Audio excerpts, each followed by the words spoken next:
నమస్తే, నేను మీ దేవి. Welcome to నాదే క్రియేషన్స్. ఈరోజు వీడియోలో మనం బెండకాయలతో ఒక మంచి కర్రీ రెసిపీని చూద్దామండి. బెండకాయలు అయితే బంకలా ఉంటాయని చాలామంది పిల్లలు తినడానికి ఇష్టపడరు కదా. మరి వాళ్ళు తినడానికి ఏమాత్రం ఇబ్బంది పడకుండా వాళ్ళకి ఎంతో ఇష్టమైన పల్లి కాంబినేషన్లో చక్కగా మనం ఈరోజు బెండకాయ పల్లి ఫ్రైని ఎలా ప్రిపేర్ చేసుకోవాలో చూద్దాం. ఇదైతే చాలా బాగుంటుందండి. మీ పిల్లలు లంచ్ బాక్స్లో పెట్టించినా కూడా వదలకుండా తినేస్తారు. చాలా టేస్ట్గా కమ్మగా ఉంటుంది ఇది. మరి ఎంతో టేస్ట్గా, ఎంతో సింపుల్గా, అస్సలు గమ్ము లేకుండా మనం ఈ బెండకాయ పల్లి ఫ్రైని ఎలా ప్రిపేర్ చేసుకోవాలో ఈరోజు మనం వీడియోలో చూద్దాం.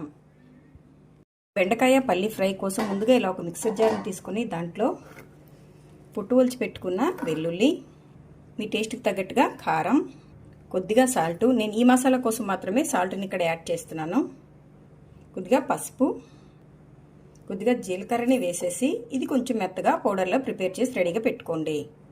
ఇప్పుడు స్టవ్ మీద కడాయిలో ఆయిల్ కొద్దిగా హీట్ అయిన తర్వాత ఇందులో కొద్దిగా మినపప్పు, జీలకర్ర, ఆవాలు, ఒక ఎండుమిర్చి వేసేసి మనకి మినపప్పు ఎర్రగా అయ్యేంత వరకు ఇలా ఫ్రై చేసేసుకోవాలి. ఇలా మినపప్పు చక్కగా కలర్ మారి ఫ్రై అయిన తర్వాత ఇందులో మనం కట్ చేసి పెట్టుకున్న పచ్చిమిర్చి, ఆనియన్, అలాగే కరివేపాకుని వేసేసి ఒక్క నిమిషం ఫ్రై చేసేయండి. ఇది జస్ట్ ఆనియన్స్ ట్రాన్స్పరెంట్గా మారితే చాలు. ఈ ఆనియన్స్ మనకు కొంచెం ట్రాన్స్పరెంట్గా అయ్యాయి కదా. ఇప్పుడు వీటిలో కొద్దిగా సాల్ట్ని యాడ్ చేసుకుందాం. ఇలా సాల్ట్ని యాడ్ చేసుకోవడం వల్ల మనకి ఆనియన్స్ చక్కగా ఫ్రై అవుతాయి. అలాగే ఇప్పుడు మనం యాడ్ చేసుకునే ఈ బెండకాయ ముక్కలు కూడా మనకి బంకలా లేకుండా చక్కగా ఫ్రై అయిపోతాయి.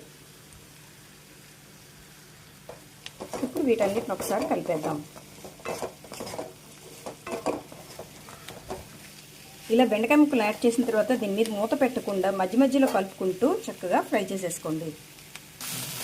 ఈ బెండకాయ ముక్కలన్నీ మనకి మెత్తగా ఫ్రై అయిపోయాయి. ఇప్పుడు దీంట్లో వేయించి పెట్టుకున్న ఇప్పుడు పల్లీలు, అలాగే మనం మిక్సీ చేసి పెట్టుకున్న వెల్లుల్లి కారాన్ని కూడా వేసేసి మరొక నిమిషం పాటు అన్నిటినీ కలిపేసుకొని ఈ వెల్లుల్లి కారం ఫ్లేవరు ఈ పల్లీలకి అలాగే బెండకాయ ముక్కలకి పట్టేంత వరకు ఒక 2 మినిట్స్ పాటు దీన్ని ఇలాగా ఫ్రై చేసేసుకోండి. మనకి ఫ్రై అయితే రెడీ అయిపోయిందండి. ఒక్కసారి సాల్ట్ చెక్ చేసుకొని స్టవ్ ఆఫ్ చేసుకొని దీన్ని సర్వింగ్ బౌల్లోకి తీసేసుకుందాం.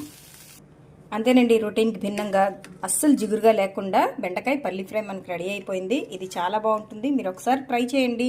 మీకు ఎలా వచ్చిందో నా కామెంట్ సెక్షన్లో తెలియచేయండి.